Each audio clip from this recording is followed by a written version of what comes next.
Hello and welcome to the Sorare Lounge, hosted by the Sorare Thursday Club, Santé. My name is Ricky, aka the Sorare Mamba, and I'm your host for this brisk strut through the world of fancy sports cards. And I am joined by my glamorous co-host, as always, part-time Columbus Crew fan, full-time duck lover, like the beacons of Gondor, for Johnny Daw, aka DawNADO. We are back for a Major League Thursday Club. The transfer window slammed shut, so we can all focus on getting hyped for the return of MERICA. Yeah. Very exciting. How are you this evening, sir? I'm good. It was all a bit chaos on the transfer window deadline day, wasn't it? But yeah, excited to talk through some transfers. It's talk through today's announcement on the MLS. So yeah, let's get going.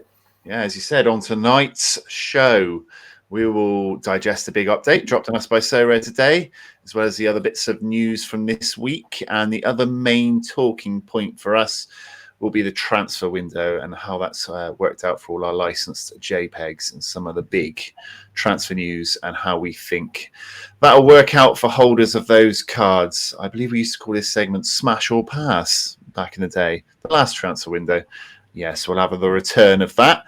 And we'll also have our regular features, Keepers Club, the Who Am I quiz, suck on those toffees. But as always, around these parts, we like to start with 5 questions to defrost our creaky minds. I read it defrost this morning. Defrost our creaky minds in what is affectionately known as 5 and kicking. Boom. 5 questions for you. Are you ready? Are you excited? I am excited. I'm excited to see what item of food I'll be shagging this week. We didn't go there this week, actually. There's a couple of pitch rounds. Got a little bit into the pitch rounds last couple of podcasts. We've gone for that. But we will start off with a nice classic question for you. You can pick one former and one current Premier League player to go for a pint with. Who do you choose? This is at the same time, so it's a threesome. So I don't know if that plays into your thinking about how you think you might want to mesh well together. You know, you might not want to take Richarlison and Van Dijk, for example. Okay, a former. I mean, he has played for Everton, but he's not considered an Everton legend, I would say. He is certainly a footballing legend. I'm going to go for Gaza as my former player. Obviously, maybe he doesn't drink now, not sure. But back in his day, he certainly did, that's for sure. So I'll be bringing him along just for the stories. See where I end up. Probably wake up in freaking Portugal or something. Go out for a night out in Bristol and wake up in Portugal. And then current player. Well, it's going to have to be an Everton player. I think I'll go Pickford, just because we'll end up in some super club somewhere. He loves to get the rave on. He's a bit mental. I'll go for Pickford and Gaza. Very nice. Very nice. That's strong. That's a strong combo, yeah. Yeah. I definitely have Rooney in there just so I could talk to him about the Man United days, and then I could also get him to just sign loads of random memorabilia, which I can then give to you for every birthday and Christmas. Wouldn't have to worry about that anymore. So I go for Rooney. And current player, I'd probably pick Onana and pick his brains on how he manages to be such an elite level goalie every week. As a goalkeeper myself, I find it very interesting to speak to the best in my position in world football. So Pickford then? You're taking Pickford then? No, Andre Onana and Wayne Rooney for me, for my obviously well thought out reasons. Then, all right, not bad. I think maybe the sesh would be better with you, Gascoigne and Pickford. Yeah, off season that could go pretty hard. Yeah. All right, next question. This is a pitch around. Oh, this is exciting. Which is the best World Cup logo ever? Didn't see this one coming. This is cool. So the problem with these is I just remember my first World Cup, and I don't think anything will ever beat that whole World Cup as a whole. First time I collected stickers. Yeah, my brother worked at a chippy at the time, as I was just going to sit in the front of the chippy, eating free chips and watching the football on the TV. It was literally the best time of my life. So I'm gonna have to go for France '98 if we're talking purely memory wise. In terms of actual like good looking emblems, I think the USA one, the '94, was pretty cool. I'm not sure the modern ones so much. I prefer the old school ones. Mexico one looks cool as well, but I'll go for France '98. You know what? I reckon I could go and sit in the front of a chippy, eat chips, and watch old World Cup matches, and that'd still be like the time of my life. Yeah, and do stickers. Back when they were like 25p for a pack of 7, it was literally take me back. Take me back. I could do that right now. World Cup sticker book, large chips, maybe a battered sausage on the side, curry sauce, obviously. Would cost you £4 to complete the book, though. Yeah, it would cost me £4, but swapsies with random people that came in for their, cod and chips. France '98 as well because of the game, like playing the game. France '98, like the songs off the FIFA game, very nostalgic feel. So yeah, France '98, Mexico as well. I would have said that's cool, and I like the Brazil one, 2014. That's kind of cool as well. Yeah. Can we a supplementary question as well whilst we're here? Hopefully this isn't going to be a later question for you, but best World Cup song is definitely Waka Waka 2014. Can we all agree on that? Waka Waka, Waka Waka, What a tune! That was pretty good, to be fair. Yeah. Yeah. All right. I'll deal with you. That I think maybe we've got a case of like nostalgia, like you said, your first love, isn't it? France '98. It's hard to beat. Euro '96, France '98 will always be like pinnacle for me. Yeah. All right, good one. Well thought out answer. Doing well so far today. Next question, number 3. Let's drop this off the screen so you can focus fully on. Would you rather be a werewolf or a vampire? Well, as you well know from knowing me for 11 years, I am a massive pussy. So the thought of blood and being a vampire is pretty awful to me. It'd be a pretty shit vampire if I was like sight of blood, I'd just pass out. But I'm not sure werewolf's much better. But I'll go for werewolf. Blood in both cases, yeah. So vampires can they fly? I guess they can when they go into become bats. Yeah. I mean, they're not real, so they can't do anything. But I think werewolves are cooler. Okay, so you're going to be a werewolf because it's cooler than a vampire. I'm going to go werewolf, yeah. And I like dogs, and they're kind of like wolves, aren't they? So. Yeah, I mean, I don't like Wolves, the football team. So that sort of puts me against being a werewolf. I mean, I guess you murder people in both instances, which isn't great. Being a werewolf feels more noble to me. Do we have to kill someone as a werewolf? Because you can just be a normal human during the day, right? And just have a normal life. And then I just become a wolf and all my clothes tear off at night. And then I like run through a forest. The vampire, you have to like eat people's necks, don't you, and drink their blood. Yeah. And you can't, I mean, I don't like onions. Or is that garlic? What is it? Garlic or onions? Garlic. Yeah. Some vampires might not like onions as well. I suppose that's up to them. I don't know what the murdering in cases as a werewolf. Do you have to eat people? Or is it just because you're a bit angry?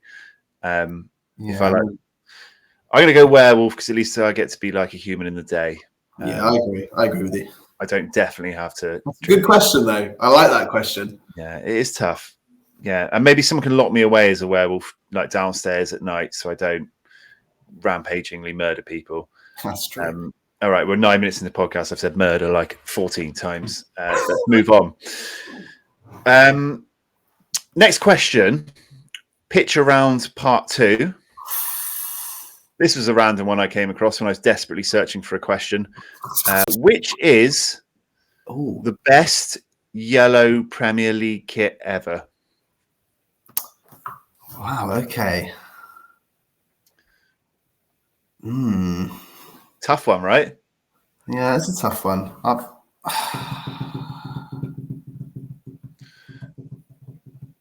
mean, I'll give you my answer. It's Chelsea 96, 97, I think, for me. Yeah, well, that was up there. In fact, you can have beer on the sponsor. But I'm potentially going to go for the bottom right, Arsenal. Obviously, not a huge fan of Arsenal, but that sort of brings. I'm going nostalgic again, which is how I answer all these, I swear. But that just brings me back to peak Premier League. That's sort of like Pires, Henry, 2002, 3 maybe, something like that. When is it? Oh, 2003, 4. Okay. Yeah, that's the one for me. I suppose there's no Norwich in there. Yeah. I mean, it's probably not every yellow kit ever then, is it? Yeah. But this was the question I came up on X when I was desperately searching for something. So we went with it. But out of this 16 yellow kits, which is the best yellow kit ever. I don't mind the top right Brighton kit there. I think is that this year? Yeah. I don't mind that. I think that looks kind of smart. Because there'd definitely have to be a Watford in here as well, wouldn't there? Yeah, true. But out of these 16 selections, I'm going this Chelsea one because it kind of looks like the Cause Blue Mountain is coming out of the badge as well. So yeah, and that's like Zola, isn't it? Zola, Dennis Wise. Is that type of years? I feel like that's what it was. But yeah. All right. So that was the marginal yellow kits quiz. And let's move on to one more, question 5. Would you rather never have to work again, but you get stung by a wasp every day at a random time? Like a random wasp, random part of your body part. Yeah. Okay. Or just continue your normal life. If you want like me to put some context, if the wasp version, you were given enough money each week to live like a middle-class lifestyle, and it will like increase over time to match inflation. However, every day at a random time, a wasp appears on a random place on your body and stings you. The species of wasp can vary each time, but will generally be wasps with painful stings like paper wasps, yellow jackets, tarantula hawks, etc. You will not build up immunity to the venom nor develop an allergy to it. Normal life, nothing changes. You just continue your life of work, etc. Wow, we're answering all the key questions here on the show. I'll tell you. I gotta say, I think I'd probably go for the wasp. Yeah, I'd take the wasp. I'd take the wasp on. I think we've become friends over time. You know, is it the same wasp? I don't know. No, it's a random species of wasp each day on a random point of your body. Yeah, well, I'm going to go for the wasp just purely because I really would like to not have a job. And what if you're driving though and it stings you on your genitals or your eye? Or yeah, I mean, yeah. I'll just take seven bad stings in a row in a week. You could just be in like pain 24/7 from stings. Last wasp sting I got as well, which was the first wasp sting I'd had since I was a kid during a cricket match. I was like, I'll be fine. Literally woke up the next morning, my hand had swollen up to the size of a freaking balloon. So maybe I'm allergic. But yeah, I'm going to go for the wasp stings. Going to go for wasps. Giving up work, just going to get stung loads. I'm going to carry on my normal life. I just don't. I just consider it a job. It's a job, right? I couldn't live with the anxiety of knowing like each day when I wake up at some point something's going to sting me. I just couldn't. I couldn't do it. At some point I'm going to be in pain. So no. All right. So I think we went Gaza, Pickford, France '98, getting stung by wasps, Arsenal, and werewolf. That's your answers? Well, there we go. That's the warm-up. There we go. I feel nice and invigorated now. I'm ready to get on with the actual Sorare stuff. So let's swiftly shelf what we've just talked about and go on to the biggest Sorare news of the day. Let's start right with the good stuff. It was the MLS announcement we were all waiting for today, wasn't it? We were all hanging on, waiting for them to hurry up and get onto it. And yeah, MLS season's obviously just around the corner. Starts on my birthday, February 22nd. And they came out with everything we need to know on the MLS launch today. So let's have a little digest of it. We tend to come at it from like a fun gameplay aspect of, is it enjoyable, rather than really diving into the depths of the stats. But let's have a look. 11th. What does MLSPA mean at the top there? Is that the new emblem? I don't know. I've just completely gone off topic there, but I just suddenly saw it and thought, what the fuck is that? MLS Players Association. So I guess it's just in partnership with the MLS Association. So the early access that we were all excited about starts on February the 11th. So they gave us 5 days notice. Find some money. Yeah, to find money. I think we're going to need a lot, because I think the first thing we can say is there's a lot of hype, and because it's the threshold threshold, beat the game thing is these are going to be spenny, aren't they? Like vulgar expensive. Yeah, it's we going to saw be it with the other early access. Now you can get a lot of the early access in-season cards for like, it makes the original prices look mental. But if you can yield from the start, then it is probably worth it. So it's balancing whether you think you can do that. The early access offer is going to be a 5% chance to win a second MLS card for free, or a 95% chance to win MLS Essence, determined by the quality of the card purchased. Buy better cards, get more MLS Essence. I can't remember how many of these have done, but I've opened like 40 cards and I've never got a bonus card so far. I've never won. 10%. Did it not? Was it not 10% on the other ones? Or was that maybe it's a few different things, wasn't they? Yeah, it might be special editions, but yeah, I think I managed to snag a couple of bonus cards when I was doing the Challenger one, I think. But yeah, I think just getting the essence is obviously good as well. So yeah, I think it sort of plays when you're spending loads of money. It makes you think like you're getting something back, doesn't it? Yeah, like, yeah. Even though you're spending £10 more. I'd always buy one more, thinking this will be the one where I get the card, and I never do. Yeah. A big change also mentioned here is number 1 serial cards are being dropped from the start this time, which they didn't do last time. Pissed off quite a few people who want that collection bonus or want to be the top collector or stuff, but they'll be out from the start. So, yeah. Who are you going for, Rick? Who is it this year? No one this year. Yeah, I'll believe it when I see it. It's not. It's. I can't. I was number 1 MLS rare, Austin rare collector last year. I bought the last piece actually this week. This week I got the Zardes number 1. Wow. So I now have every single Austin player in number 1 or jersey mint. You actually, that is impressive. Thank God they're doing you a really cool price for that. Yeah, not worth anything, but that'll be cool. And then the jersey numbers are coming later, so yeah, could be a bit of a bloodbath at the start. I will get a decent collection in of one team, but probably a bit further down the line. I think, like a lot of people have mentioned on Twitter, and I think you've picked up a few as well, but I've got lucky with a couple of in-season cards I bought for like Challenger and stuff that have gone to MLS, so they're going to still count, aren't they, in season? So well, there's been a lot of talk about that tonight, actually, isn't there?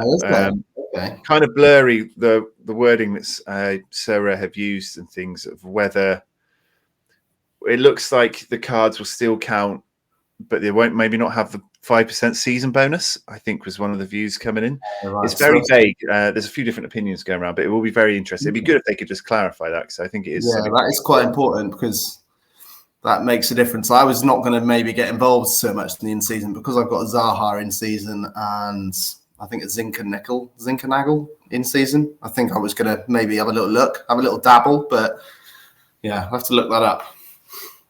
Yeah, I've got a few of them as well, so it would be nice just to get clarity so I know what I'm looking out for when it starts. But yeah, let's have a little look at everything else. MLS Division Battle. Many of you have been asking, how will teams be allocated in divisions for limited, rare, and classic? It's going to be big. The MLS Division Battle in the first MLS game week. Yeah, we all compete in a single Div 3 leaderboard, the entire prize pool in it, and then we get split up afterwards, right? Yeah, so it's basically based on that the whole thing you get put into is based on that first game week. I think that's basically what it's saying. Yeah. So I'm going to be in the bottom division. Obviously, there's a lot less divisions now. They've shrunk it from 5 to 3, say, in limited. So, yeah, it's maybe not as crucial as it could have been if we still had 5 divisions. But yeah, it'd still be nice to get yourself to the top straight away if you've got good cards, wouldn't it? So let's get to the main fun bits. Hot streaks. We all knew there was a beat the game coming, didn't we? We all knew there was some form of threshold coming, and it is hot streaks. Very much Hot Wheels-esque in here. Season-long mission available in your lobby, making everything crystal clear. So you need 5 in-season cards to play this, don't you? Yeah, that's a big one. So obviously, it's always been 4 and 1, isn't it? Since it's come in. We're still 4 and 1 if you want cash, essence, and XP and prizes, but for this beat the game mode. And essentially, it's there's a target, isn't there, in the first week. If you hit that, you move up to the next level. You hit that, you move up to the next level, and so on. What do you think about this little hot streaks? It looks kind of cool. Yeah, I think it looks kind of cool. I like to think I will probably not get involved, but I probably will. I'll see it sat there, the in-season hot streaks comp, thinking, I'll probably get a few players for that last minute on a Friday for treble the price with absolutely no money. But yeah, I think it's a cool idea. Interested to see how it works in actual in-game. See how it goes. See how many people hit these thresholds that they've put in, like whether it works with the payouts. But yeah, no, I think it's a cool little initiative. I think it looks cool. I think having beat the game is always good because it gives you something else to focus on and like a set target to hit. Because at the moment you're just trying to hit a points total against other players. You don't know what you need or what it'll take, or whether someone's hit 600. And what's also good about beat the game mode. So is there a cap on this? Sorry, that's what I was just going to mention. The cap on the team you can put in is like it has to be like 250. Nope. Oh, well, that was the point I was going to make. It would be good it's good that it's a cap made, but if it actually isn't, then talking rubbish. Nope. I was going to say, I still do think they desperately need something that helps the lesser cap players. But yeah, obviously not this. Yeah, I think it looks cool. I think it's a fun thing to do. Again, I think it sort of brings up the DMP thing again, doesn't it? Because you could get to level 4, get an unexpected DMP, and then you're knocked right down to the start, aren't you? So there's going to be some angry DMP, like, I was level 4 and I'm back to Maybe that will make having really reliable players more valuable though. Like the Darlington Nagbe who plays 100% every game and gets 50 might be worth more than someone who plays 1 in every 2 games and gets 100. They're reasonably strong targets, aren't they? Like 380 is not a given for the lowest one. Game week, you get one bad performance and you're pretty much up against it. But I think it's nice, like if it's just an added, if you're going to play 5, essentially if you're going to play Classic and 4 in season, as we used to do, you're just buying 1 extra in season for that bit extra investment to then be able to essentially free roll on this each week. And maybe if you get it, it's nice and it's a bit of extra ROI on those in season cards. And we all want more ROI. So I think, it's kind of cool. Let's see how it plays out. I see the market credits have gone down from 30 days to 14 days as well, though. 28 days. 50% discount up to specified amount. I mean, the top levels are pretty decent, 100 and 400, but that's 5 consecutive game weeks of strong scores where your players have got to have good game weeks, not be not pick up in, you need. And it's likely if you're just running 1 stack of players for that, they're going to go hard fixture, good fixture. So it's going to be tough, isn't it? I mean, it kind of feels like you have to have a sort of 2 or 3 strong depth in each position, really, doesn't it, to give that a good old go. It's tough. It's tough, but I like it, and it gives it shouldn't be necessarily easy, should it? They don't want to be giving money out for getting 220 points like they did back in the good old days. It needs to be a tough task for people to really get their management hats on, pick up players that have got great matchups one week, maybe a strength of next 3 games schedule or something like that will pop up and see how they look. But I think it's cool, and it's something else to sort of get people interested in the MLS, because MLS is definitely one of the people's favorites, isn't it, in Sorare? Got to say. Yeah, I think it's nice, but I don't think it's a game changer. No. Yeah, it's a nice extra. And they've given Super Rare and Unique their own version of it called the Golden Goal as well, where there is a points target, and if no one reached it in the game week, it essentially doubles up to the next game week and goes again until someone hits the target and claims the prize. Multiple people do it. They split the pot. So it's just what price he's going to win, is it? Is this what we're talking about here? They what? Just what Pranksy's going to win, right? Yeah. So Pranksy wins. Occasionally, someone might do it with Pranksy and split the pot with him, but yeah. 600 points in super rare, 650 points in unique. That's a lot. A lot of points. It's really hard to hit. You saw it with like this midweek where the Celtic boys went off. You need something like that, don't you, to be a stack holder with someone going off for it to really hit. But I suppose it does add like the jackpot element back, which is kind of like what big rollers like. If it's built up for a few weeks, you could win a substantial amount. But yeah, again, it's like a nice extra, but not something I would say is a game changer, because you sort of need the stars aligned to hit it anyway, don't you? It's difficult to know whether that's a lot of money to the people that operate in those divisions. Like that to them might seem like us getting given like 20 quid. I don't know. It's difficult to tell like what people think, and I haven't seen much whale reaction on it. I don't know if you have on X at all, but obviously they want to keep the whales happy, so they need to figure out a way to do that. Yes. And then this is prize pools. You can check all the prize pools here. Any thoughts on that? I would say that the beat the game seems interesting to me and kind of intriguing and a nice added extra. From first glance at the prize pools, I haven't gone in depth to them. I feel slightly underwhelmed by them. Yeah, it's not great, but it is the first iteration. They have shown in the past that they will sort of analyze how it's going after a few months, see what the feedback is on it, and maybe make some changes. But yeah, I think maybe we're going to get to it later, but on the announcement. But I know Classic's not as loved as in season, but I mean that's pretty known across all Sorare announcements now, isn't it? That's just going to be the case. They want people to buy in season cards. They want people to put money in. It's good for the model of sustainability. But it's. I think with a lot of these announcements about big things like this, once it starts going and it's people won't whinge about it so much. Just initially when the announcement gets made, people have a little whine and a whinge, but it'll level off and plateau in it, I think. Yeah, I think we sort of get used to slightly underwhelming announcements, don't we? Because everyone presumes that they're going to be able to.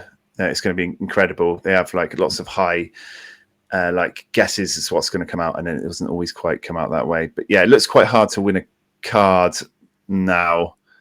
And obviously, one of the key points here is that they're giving out essence instead of low tier cards, instead of those tier 5, tier 4 cards. You're sort of getting essence equivalents now. So I guess one of the big questions is, would you prefer a handful of essence or a low tier card? Have they announced the actual essence amounts? No.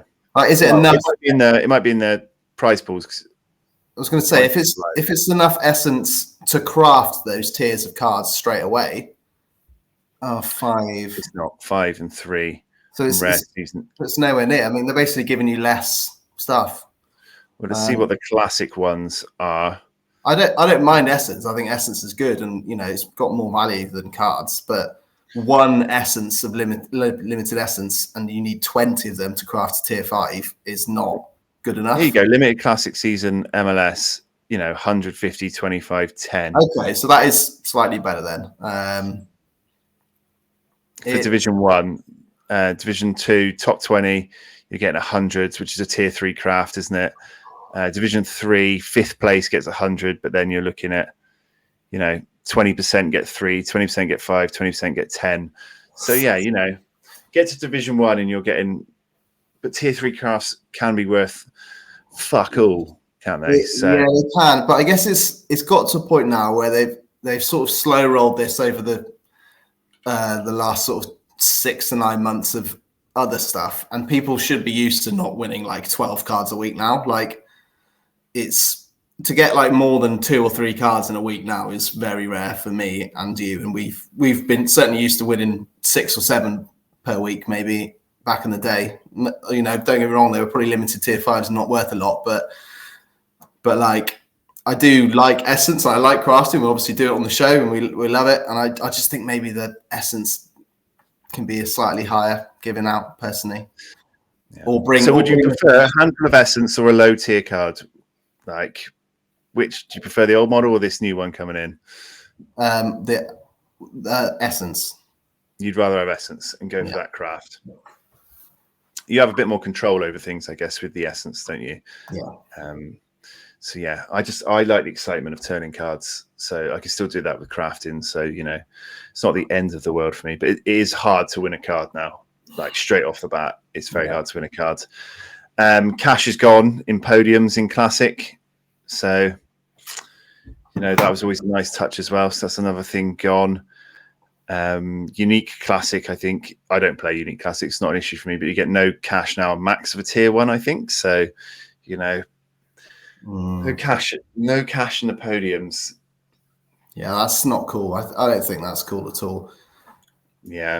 I think getting a podium in anything should be worth a bit of money, personally.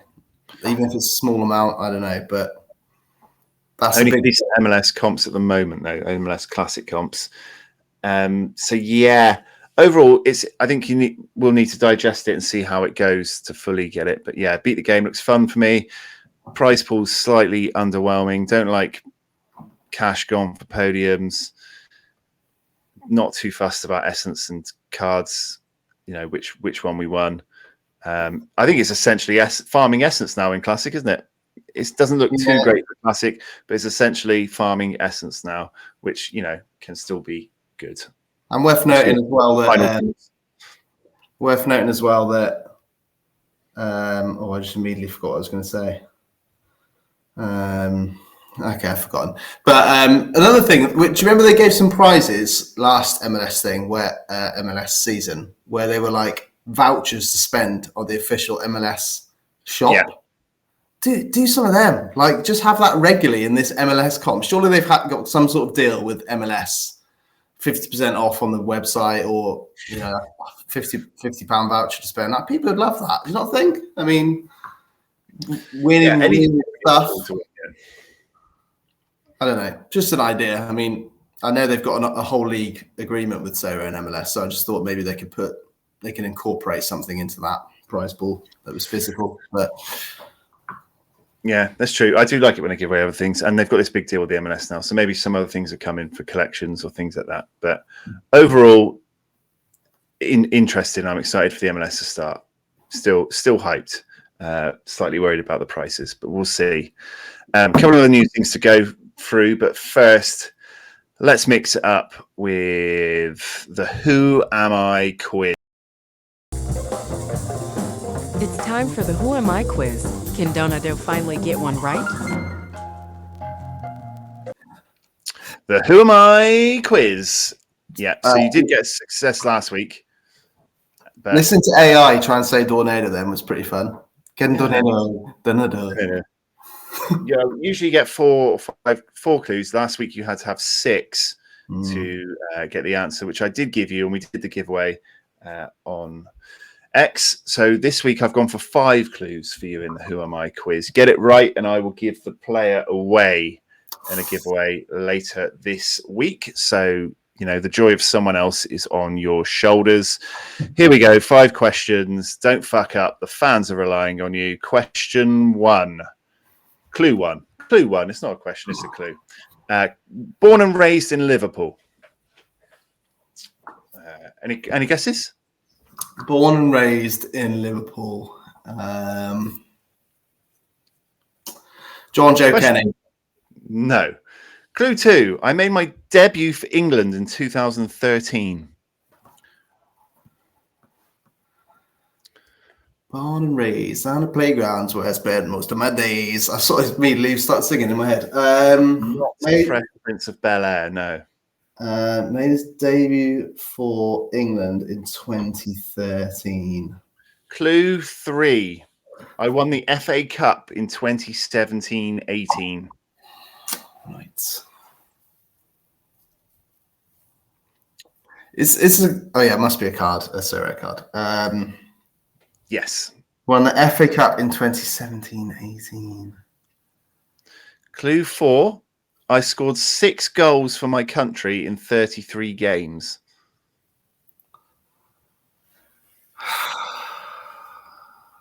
And clue 5, I spent the 22-23 season on loan outside of the UK.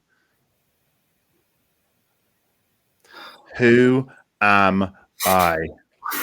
Born and raised in Liverpool, made my debut for England in 2013, won the FA Cup in 2017-18, scored 6 goals for my country in 33 games. I spent the 22-23 season on loan outside the UK. Not Henderson. He's not. It's not Henderson, no. He's not born and raised in Liverpool either. That's stupid. Oh, mate, it's so easy because you know who it is, and it's really annoying. Born and raised, born and raised in Liverpool. So I'm trying to think who won the FA Cup in 2017-18. So is it Chelsea? Did Chelsea win it in 2017-18? Can't tell you, mate.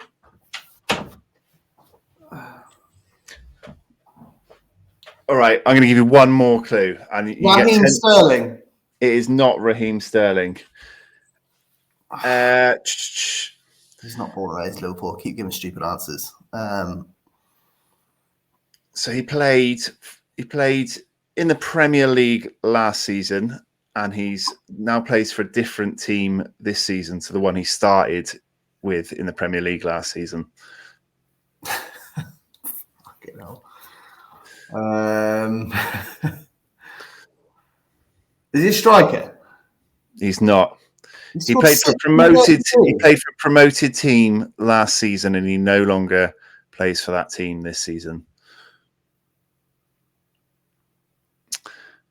Born and raised in Liverpool, debut for England 2013, FA Cup in the 17-18, 6 goals in 33 games for his country, 22-23 on loan outside the UK, played for a promoted team in the Premier League last season, no longer plays for that team, plays for a different Premier League team this season. I'll give you to the end of the podcast to figure it out, but we have to move on because... Don't ask me any more questions now because I'm going to be thinking about this. No one wants us just to sit here and watch you think. So a couple more things I want to go on to. You know, I love a bit of NBA. You're not an NBA guy. No. Most people aren't an NBA guy. I get that, but there's some new cards dropped. And I think they're cool, and I want to have a look at them. So, what do you think about the Luka Doncic to the Lakers? Most unbelievable trade. That is a player I've heard of. So unbelievable. I was in complete shock. I did see a lot of sort of. It wasn't fume. It was just like complete disbelief on Twitter. I've never seen like the main beat reporter, Shams, have to clarify that he hadn't been hacked and that it wasn't fake. Wow. The story that he put out, it was that wild. Someone in their prime. Here he is, Donch in Lakers gear, number 77. New All-Star cards are out. This was the point I was getting at. What do you think of these? Give me a rating out of 10 for these cards. All-Stars. I mean, yeah, they look cool. I think they look cool. I always think the NBA ones look really cool, actually. The designs on the NBA ones, I always think are pretty fancy. But yeah, fancy. They look good to me. I think they're really, really nice. I rate these highly. I think. What are the super airs? I always think the super airs have the best looking designs with the color. I don't think there is super air. Ah, right, okay. No, only red and yellow. But I think they're cool. I would give them. These are high. These would be right up there if I was doing a ranking charts. I think they're really cool. I've not heard of Shai Gilgeous-Alexander. Is he good? Well, you better get to know him because he's really good at basketball. Is he? He's a top hooper. There's also a mid-season update as well. They have common essence in NBA now. Collections in NBA. Common essence, common collections, and a daily pickup. So there's another daily common game to play as well. So you can like drop your players for common essence and build collections of your favorite squads in common. So you can see here in the daily common, there's 2 places for you to play your commons each day in a different comp style with different, anti-stack is today. And you can do it in limited as well and rare. And the reason I bring this up is there's a new daily comp coming in football, isn't there? And I wonder if it's going to be something like this.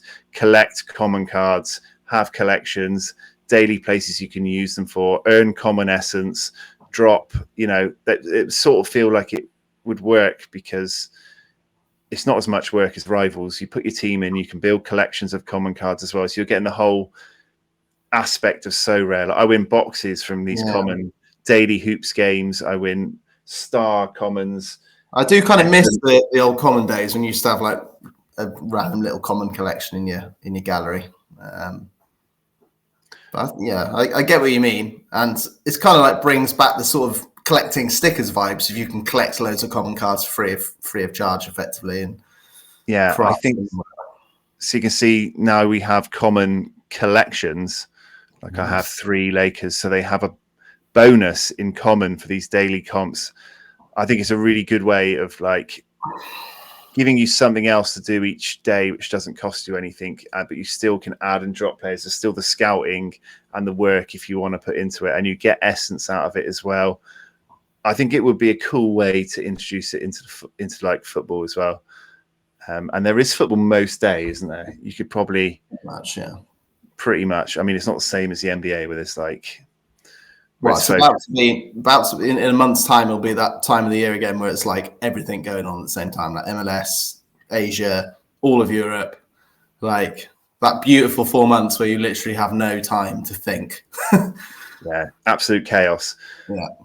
But yeah, I've just shown that because I think maybe this is the way they go with the football product as well. And I think it would be good. I make sure I do my daily hoops every day, and then I check my results every morning. I think it would be cool. And would I build like a complete common collection of United cards to get 5%? Probably. I think it'd be fun. I think it's hopefully the way they go. There's not a market for common. Like you just craft them. You can't buy one to make up a collection, can you? Well, you do. Yeah, that's the point of it. You have not with actual. You get like credits. You don't get actual money to buy it. Well, now it's essence. It's changed to essence. You see, I've got 12 essence. Right. It's an internal currency, not an actual physical pounds. Yeah. It's a fake currency. You drop players and get the essence for them. I see. Yeah, and then use that essence to buy more players. Like a Jokic is 1,000 essence to buy. Wow. Fortunately, I have 2 of him. So, Jesus. Yeah. How much is he to sell? Like 800 or something? How much is he to sell? Good question. Where am I? Can I sort by highest average score? 800 to sell. Oh my God. I just plucked that figure out of thin air and I got it right. Good work. You're a genius. I'm a genius. How much is Curry? That's the one. But God, there's a massive drop off to the next like tier of player there. Yeah, there's only like a few elite players in NBA. But yeah, I think this would be a really fun thing to do, and I hope they bring it in. But we move on from this. Can I ask you a quick question? Of course you can. It's not NBA related. The last quiz you just gave me, when you said he scored 6 and 33, you didn't say for England. Does that mean he didn't end up playing for England? He just debuted for England and then played for a different country? No. No what? No, he played for England. Okay, sorry. Carry on. You can carry on with the show. I'm just still thinking. Okay. Let's go on to the next thing we're going to talk about, transfer season. Transfer season. This is the big thing we're going to talk about. This is over to you. This is your baby. Okay, so I'm just going to go straight off the bat and say I don't know who the answer is. I'm just going to give up because I just can't stop thinking about it. It's going to bug me for talking about transfers now. Played for Luton last season. Plays for Aston Villa this season. Barkley. Ross Barkley. Fuck. I couldn't think who got relegated. I kept thinking in my head it was Leeds, Burnley, and Sheffield United, and it wasn't. It was fucking Luton. Oh, I'm an idiot. You're an idiot. Everton. Oh my God. Played for Everton. Played for Everton. I got who won the FA Cup right at least. Well, sorry everyone. He is a dirty little rat though, so I don't want him. So played for Everton. Couldn't even get him. Okay. I'll give you an Everton player. I thought you'd get that. I know. Let's move on to transfer season. So, window's just closed. Lots of movement, lots of Sorare cards move, lots of movement in people's galleries. Let's have a little tour of some of the big transfers in the different areas of the world. This section was commonly known as Smash or Pass. Smash or Pass. And yeah, we'll go through these transfers and rate them as a smash or a pass from the Sorare perspective. So if you want to run us through. Yeah, sure. So run us through and I will do the Sorare dataing of them. So yeah, I put together a little short list. Obviously, there's some big transfers that have gone around the world. There's some big transfers that are sort of more relevant just to Sorare. We're talking sort of MLS transfers, sort of the lower European League transfers. But I thought we'll start with Premier League, as we're all Premier League fans here. So the three or four main teams in the Premier League that were very active during the window were Man City. Somehow, despite having 115 charges, spent what, 200 mil? Someone explain this to me. Like, someone in the fucking world explain to me how a club that have completely screwed up. Anyway, let's not go there. Man City, Aston Villa obviously been very busy. Spurs, Man United have made a few signings. Everton have signed the next Lionel Messi and Charlie Alcaraz. But yeah, let's start with Man City. So they had one major outgoing, which is Kyle Walker. So he's obviously gone from Man City to AC Milan. Bit of a random one. I think you'll probably agree as well. Obviously, a club captain leaving halfway through a season. Bit on loan, bit odd. I don't know. Yeah, I mean, club captain bailing on a team that's not doing very well halfway through the season. I used to have a hard time from the press because he's a bit of a dirty dog, but he is a bit of a dirty dog. And actually, I have to be honest, I've always thought Kyle Walker is massively overrated, just purely because he's really pacey. And obviously, pace is very important. Don't get me wrong, but it did seem to me that Man City would always have a main weakness in giving the ball away, and that'd be Kyle Walker thinking he's freaking Rodri. But yeah, I don't know what we think about how we'll get on AC Milan. Not sure. Milan team, he's probably going to have a wonderful time. But yeah, his England career is over now, isn't it? I think. Did he announce his retirement? I think he did. Yeah, potentially. I mean, his scores haven't been great for Man City this season.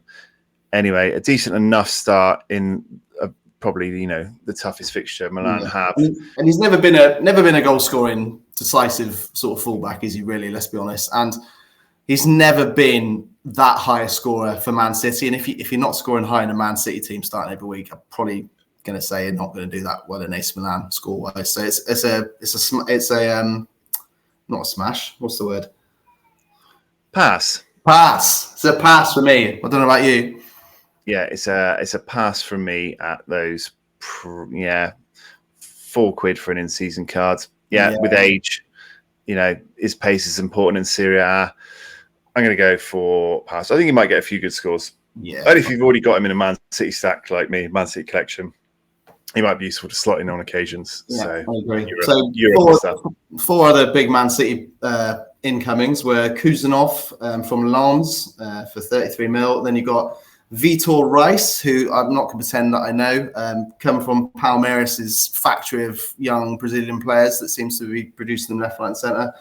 Obviously, I'm not sure he's going to have much of an impact immediately. And then you've got Gonzalez, who came through, Nico Gonzalez from Porto, came through sort of last minute on deadline day. And then obviously Marmouche as well. So 4 incomings grouped together there.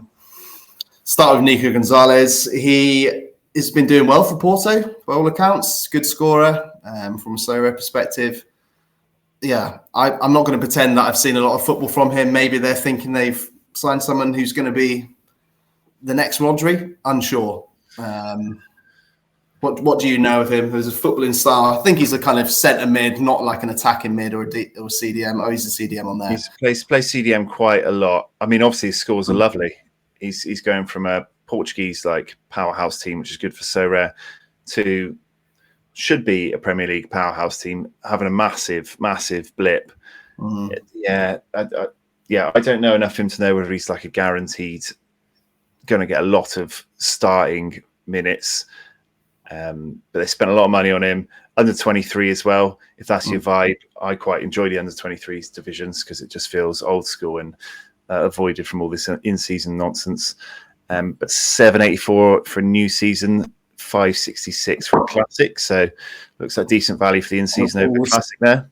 Always got the pet roulette. Doesn't really matter who you are these days at Man City, unless you're Rodri, who's obviously got an ACL injury. But everyone's rotatable, it seems. But yeah, next one's Marmoush. I've seen Marmoush play a couple of times. Very, very good player. I think he's sort of someone they brought in to kind of replace Alvarez a little bit. He went to Atletico, obviously. Takes free kicks and is very. I mean, look at those scores. Insanely good player. He was the absolute nuts in Yeah, Germany this season. yeah, he's been doing very well. And actually, for 59 million euros, maybe it'll turn out to be pretty good value for that. I'm unsure. Those scores are mental, but obviously, I think he plays as a part of a front three, but obviously not as the focal point, because that'll be Haaland. But yeah, they've got a lot of options, haven't they, in those areas with Doku and Grealish and Savinho, and also they got Bernardo Silva, I guess, kind of plays those roles. So yeah, it'd be interesting to see. Obviously, he's coming in halfway through a season in a season where they're struggling, so we'll see how it goes. But I'd imagine he'll do pretty well for them. I thought he looked all right on his debut. Obviously, got great pedigree. 20 quid for an in-season card doesn't seem that bad to me compared to 13 classic. You know, I think he's obviously going to see a lot of game time. I think he'll get a lot of decisives. I think it's only a matter of time, really, till Man City start to like. Well, I thought they hit their revival already a bit. I thought, you know, they'd made some sign-ins. They had a bit of a bounce. They beat they beat Ipswich like freaking 6-0 or something, which obviously is not a big save how they're doing. And then they got absolutely annihilated by Arsenal, didn't they? But Arsenal are a far better team than them right now, and cooking. But yeah, we'll see how it goes. So I think it's a bit of a write-off this season for them. They'll just be happy to scrape into the Champions League, I think, won't they? Yeah, he'll be there next season. So if you picked up a classic, you'll be, you know, Rodri back next season. Yeah, you know, I think he could be a decent long-term investment. So Gonzalez and Marmoush, smash or pass? I'm going to go for Marmoush smash, and I'm going to for Gonzalez pass. I will match you on that. Yeah. Yeah. Okay. So next team I'm going to go for as a whole would be Villa. Villa, obviously, a lot has been going on with Villa. We've had Duran go to Al Nassr for 71 mil, which is crazy value, and it's kind of split the footballing world in terms of like, what the fuck is he doing? Like, why have you done this? But then also he's earning absolute mega bucks playing alongside Cristiano Ronaldo, who apparently is his like idol from a child. So it's difficult. He gets to fly from Bahrain to the grounds for training every day. I mean, it's he's sort of like affected his footballing career. Let's not get that wrong, but he's going to still play for Colombia. Let's be honest. And he came from like nothing in Colombia. And he's been offered, what's he getting paid there? Like hundreds and hundreds of £1,000s a week. So I don't particularly blame him, but unfortunately I do have his limited card. So that is now redundant. Well, except for the ACF or AFC or whatever it's called. But yeah, Villa couldn't turn down 71 mil for them. Definitely not. And I think they're selling it at a high for him right now, personally. He's had a real hot streak, isn't he, of scoring some absolute worldies, coming on as sub and doing really well. I think they've done well there. Obviously, not very useful for anyone on Sorare anymore because not very useful on Sorare anymore, but unless the age-old question of is Saudi coming next season actually ever comes to fruition. So as we're talking sales from Villa, so they've sold Diego Carlos as well to Fenerbahce for 10 mil. I always thought he looked a bit error-prone personally. So unsure how we're doing Fenerbahce. I always used to like players that used to go to Turkey. I felt like they could be kind of studs in the Turkish main teams like Galatasaray, Fenerbahce, Besiktas. So yeah, unsure how we'll go there, but not a great debut. AA wise, he's never really packed a punch, has he? No. And then dead cheap punt though. If you thought that Turkey would sort him out, dead cheap punt. And then in terms of players coming in, they bought this sort of Spanish Div 2 player from Levante called Garcia for 7 mil. Unsure about him, but the main main 4 guys they brought in were obviously Rashford. We all know Rashford on loan from Man United, and then they brought in Asensio from PSG, Malin from Dortmund, and Disasi from Chelsea. So I don't know who you want to pick out of that lot first. Probably Rashford, I'd imagine. Yeah, Rashford, because he has quite a high price tag, doesn't he? £7 for a classic, 10 for in season for someone that's been relative dog shit for 2 or 3 seasons. Has been accused of not being any good at training, and basically hasn't even been good enough to get on the subs bench. And looks to have aged quite a lot in his. He looks seriously old. He looks overweight as well. I have to say, what has happened to him in the last few years? Just something don't seem right, does it? Something's not right, and maybe that's just because the media have been pushing that narrative, and it's got into my head. But like the fact that this Amorim's come in and said the same thing, I feel like Amorim knows his shit. And the fact that he's come out and said the same thing, and he said some scathing stuff. I don't think Amorim's necessarily trying to be personal, but like he came out last week and said, I'd rather start my head chef or something, didn't he? Or I can't remember. 64-year-old goalkeeping coach. Yeah, then if he's going to train better than Rashford, he's just really. It's the sort of thing where it can really affect your entire career. That's what's been said about Rashford in the last sort of 6 months. And maybe Villa's a nice place. He kind of feels like he needs a bit of love from a manager, some minutes. Obviously, I don't think he's going to play every minute for Villa, and far from it, but they're still playing. Villa are playing great football. Will suit Man United. Will suit the way that he played at Man United when he was playing well. Got Champions League football, obviously, as well. So, yeah. With celebration cards, it would be nice, but maybe has a point to prove. He obviously had some natural talent, and had some great form at some point. So maybe he does. Emery, gets in his head, gets him back to his glory days, and he has a point to prove, chip on his shoulder. But with the other attacking players they bought in, Asensio, Malin, and his price, it would be like strong pass from me. I think it's too much unknown. I'd say at least £7 of that £10 floor price is just because it's Rashford rather than his actual. Like he has that big name. People know Rashford. People, remember. He doesn't have the AA game there to really interest me at all when there's that much. What would you feel about him? Are you kind of, as a Man United fan, like, are you wanting to go and obviously he's Man United through and through? Are you wanting to go and smash it and come back, or what? What's your? I'd like him to do well enough that they pay the 40 mil for him. Yeah. Yeah, that's where it's got to now, isn't it? Okay, moved on. There's no room for him back at Klub. But in complete contrast, Asensio, similar position, PSG, a big name player that wasn't having a great time of it to come across to Villa, but his price is a third of Marcus Rashford's, and another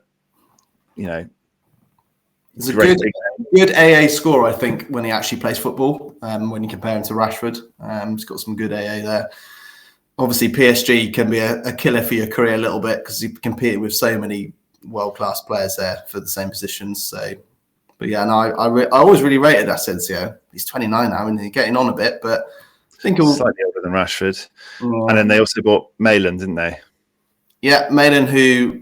Yeah, looks like he's not aged well, personally, at 26 years old. But I was surprised Dortmund got rid of him. I thought he was a key man for Dortmund, but maybe looking at the scores, he wasn't. But he always felt like he was getting decisive to them on the regs last season. But so he's again the cheaper of the 3 options, but he's been there a little while and has gone DMP sub DMP. Yeah. 25 minutes DMP, 45 minutes. So maybe that he's ramping up, but it's not the most promising start from someone that came in early in January. So I guess let's go for the 3 of them. Smash, pass, don't care for smash, pass. I reckon I'm gonna go for Asensio. I reckon it's gonna do well. So smash for Asensio and then pass Rashford, pass Malin. Yeah, I agree with you. I think at price points, I'm taking it in that I wouldn't be paying triple the price of Asensio for a Rashford based on what it looks like. Yeah. So whilst we're talking about Man United a little bit, let's go on to them. So they've got rid of Anthony, on loan to Real Betis. Got How much player of the game, didn't he, in his first match? He did. He came on and got an assist, I think. How much you spend on him? 100 mil, was it? 90 mil? A lot of money, yeah. Yeah. A lot of money. Better value than Mason Mount. Yeah, crazy. He didn't get an assist. I swear he got an assist. But yeah, unsure how. Obviously needs a big uptake in his career because he has fucked his career going to United, hasn't he? Let's be honest. I don't know if you can go back as far as checking his Ajax scores on Sorare data, but he was elite for Ajax. It's difficult to know with players that have gone to United now a little bit whether they're just shit players or whether it's United a little bit that's just caused them to have a really bad spell. Because Sancho's been moderately good at Chelsea, like decent, not like flames, but he's a good starting player at Chelsea now. So. And ultimately, like Anthony is still only 24 years old. He was playing for Brazil like not that long ago. I still think it's quite a high price there for a floor price for £6 for Anthony, wouldn't you say? But yeah, I mean, he's starting. He needs a good end of the season, a good run of games, and get a bit of confidence, a bit of form. But I think you get this Man United price built into this Rashford and Anthony cards, don't they? Even when they've gone out on loan, which means they're still like pricey, limited cards to bring in. At rare, it's 30 quid for an in-season for Anthony. It's a strong pass for me, I've got to say. Just I don't know whether it's purely football skills or the fact that I absolutely despise him. He just looks like such a bell end when he plays football. So it's a pass to me. Don't know what your views are on him.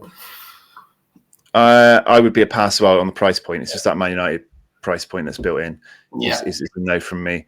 But people like me who've got a lot of people have Man United stacks, Man United collections, and they might have these Rashford and these Anthony pieces. So they might be useful while they're out on loan, or they might have a little revival. It might be more use at Betis than he was at United, not doing anything. So next one, which I think is an interesting one. I'll be interested to see this price point here. But Malacia,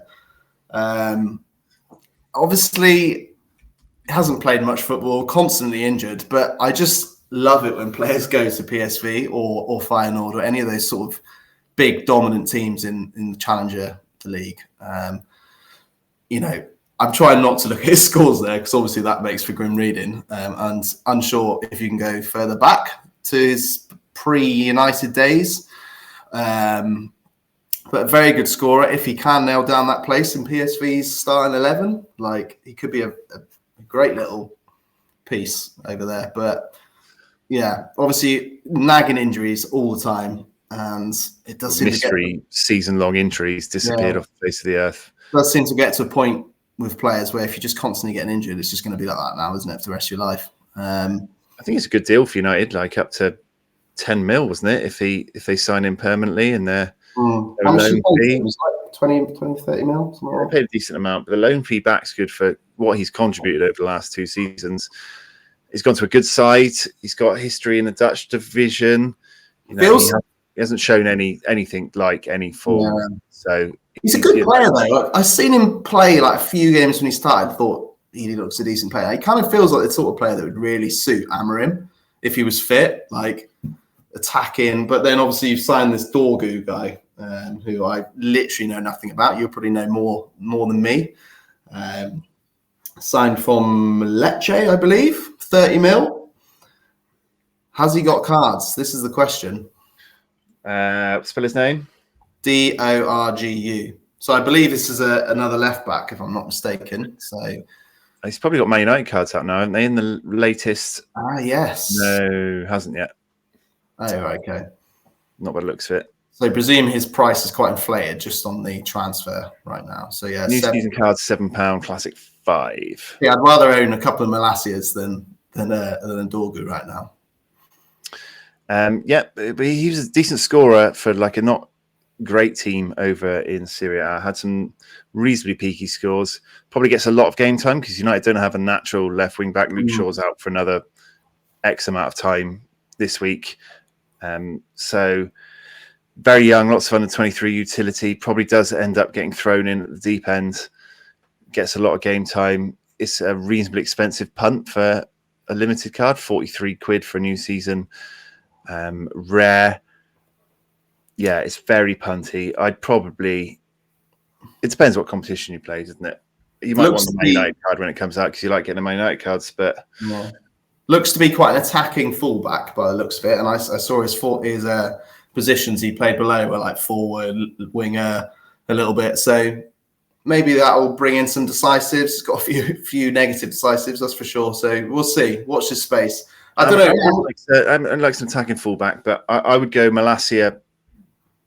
I'm tempted to just have them both in pass.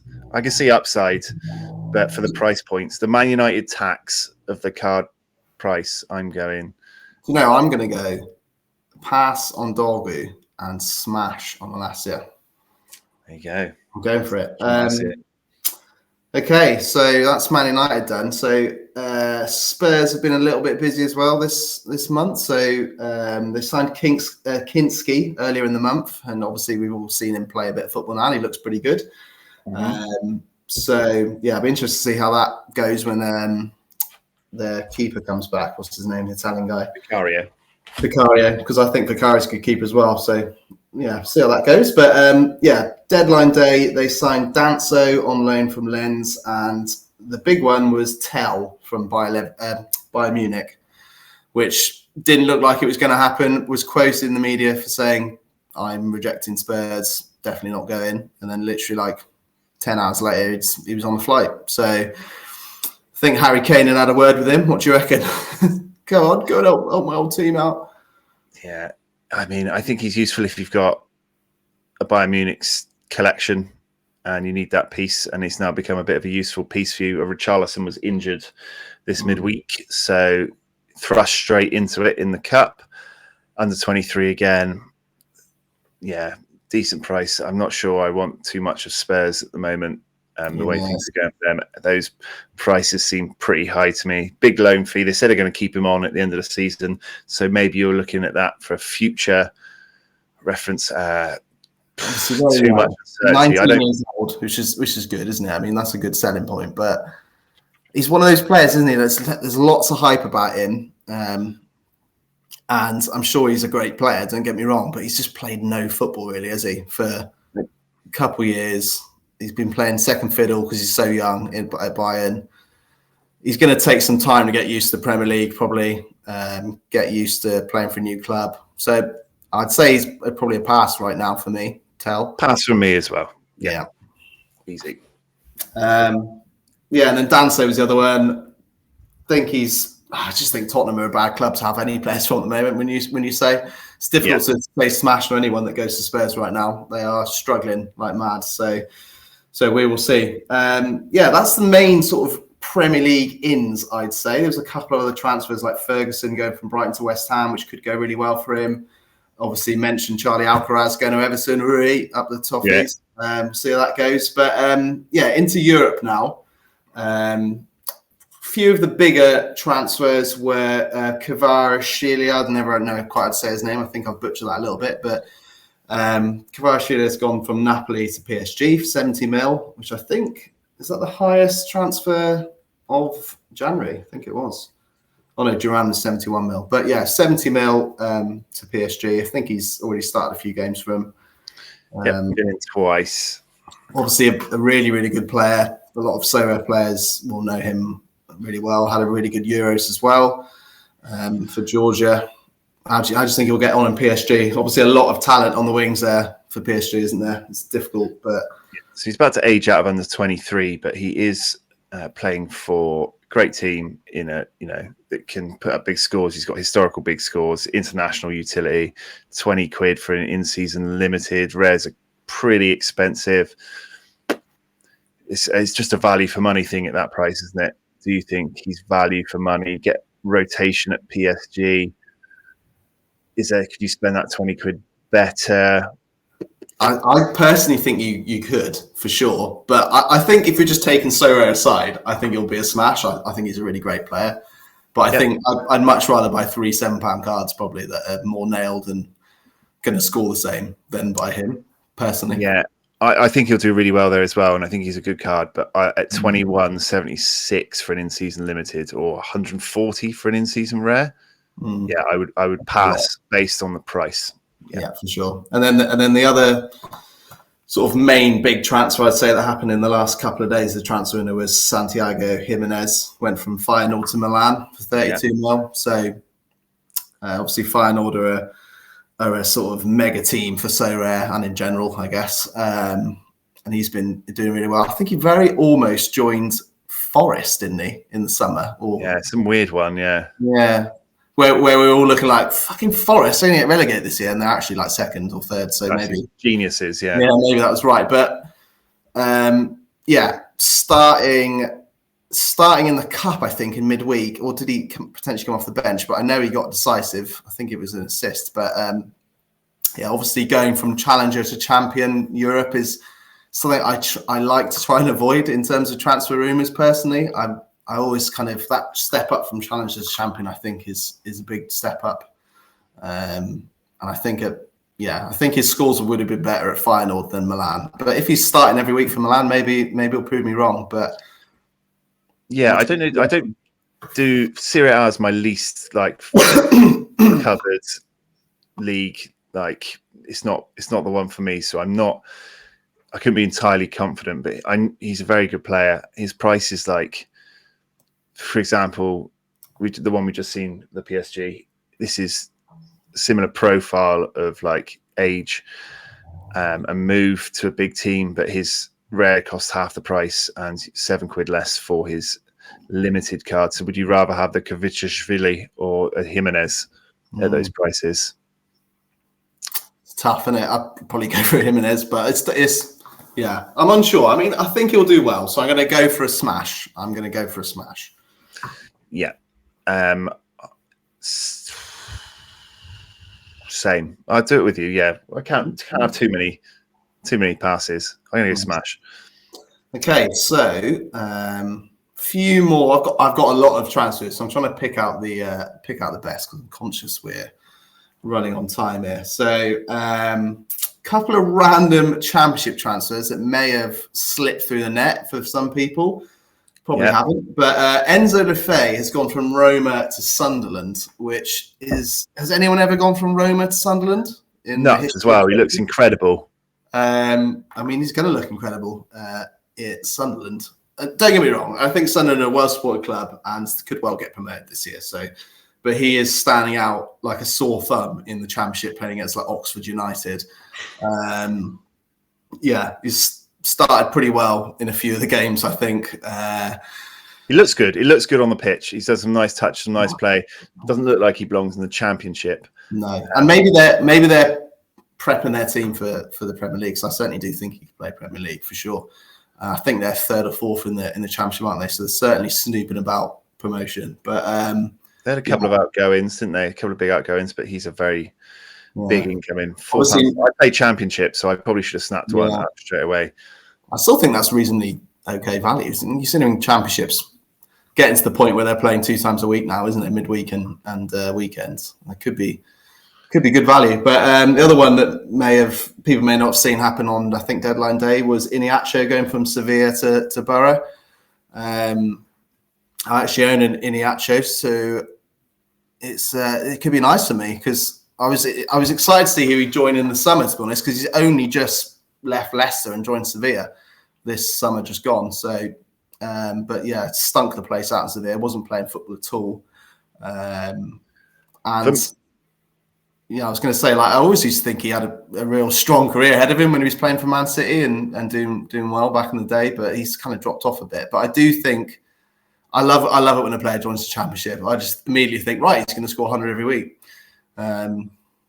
It's cheap. 131 for an in-season limited, £9 for the in-season rare. I've had a look at it myself, thinking as a Championship player that might be pretty good as a challenger forward for my Championship stacks, but he hasn't scored since October 2023. Yeah. So for me, Enzo Lefebvre, if you can get one at a decent price, is a definite smash. Iheanacho is a hard pass for me. I'm not picking up a guy that hasn't scored since Halloween 2023. Fair enough. Okay, so some other big transfers. So I'm going to have a little cheeky MLS section at the end, but let me chuck in one Championship one as we're on here. Okay. It is Hamza Hamza. Gone from Leicester into the Championship, Sheffield United. Sheffield United obviously flying high. 65p for an in-season card of Hamza, 631 for an in-season limited.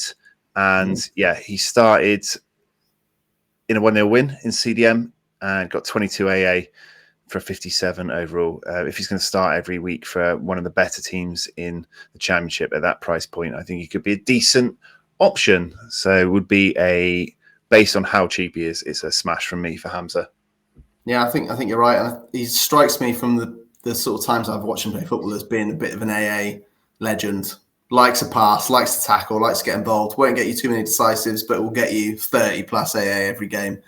And certainly if he's playing in Sheffield United, I mean, he's got Tom Davis to compete with in the midfield there, so probably won't get a game. But yeah, a nice little pickup from Sheffield United there. And it does look like they're going to come back up, doesn't it? They're doing well down there.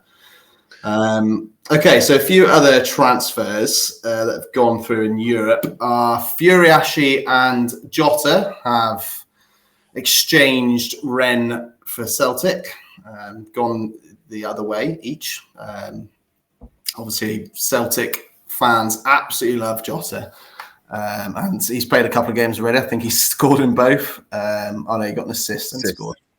But yeah, he was a god at Celtic, wasn't he? Back in the Celtic days, and he hasn't actually been gone that long, as he went to Saudi, didn't play. I think he had a disagreement with somebody, joined Rennes on loan, was it, or was it a permanent? I think it was a permanent, wasn't it? And yeah, has now gone back to Celtic with, I presume, Furiashi going the other way. Both transfers were undisclosed transfer fees, so probably some sort of dodgy dealings to avoid PSR.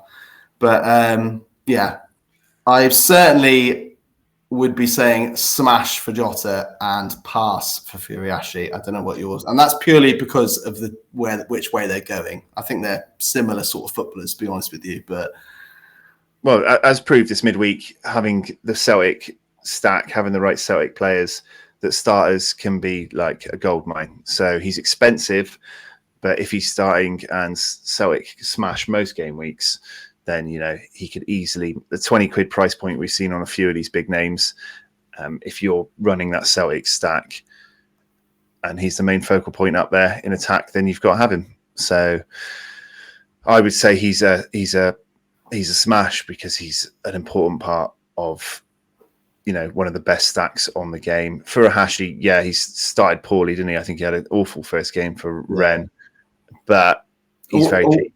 He is very cheap. And actually, I always looked at Furiashi because he always seemed cheap when he was at Celtic for the Celtic starting striker, but it was because his AA was so bad every week. Yeah. And like what? Look at that, like 5 max most weeks if he's lucky. So yeah, you get the decisives, didn't you? Yeah, if he's not scoring well in Celtic, then I doubt he'll score well in Rennes, but we'll see. Yes, a pass for me. So another few European ones were João Felix going to Milan on loan, and Chukwuemeka going from Chelsea to Dortmund on loan as well. So a couple of Chelsea outgoings there. I wouldn't be touching João Felix anywhere he goes. Yeah, he's a weird one, isn't he? Chukwuemeka, there's just like, what do you even go on? Dortmund do great things with, you know, young English wingers.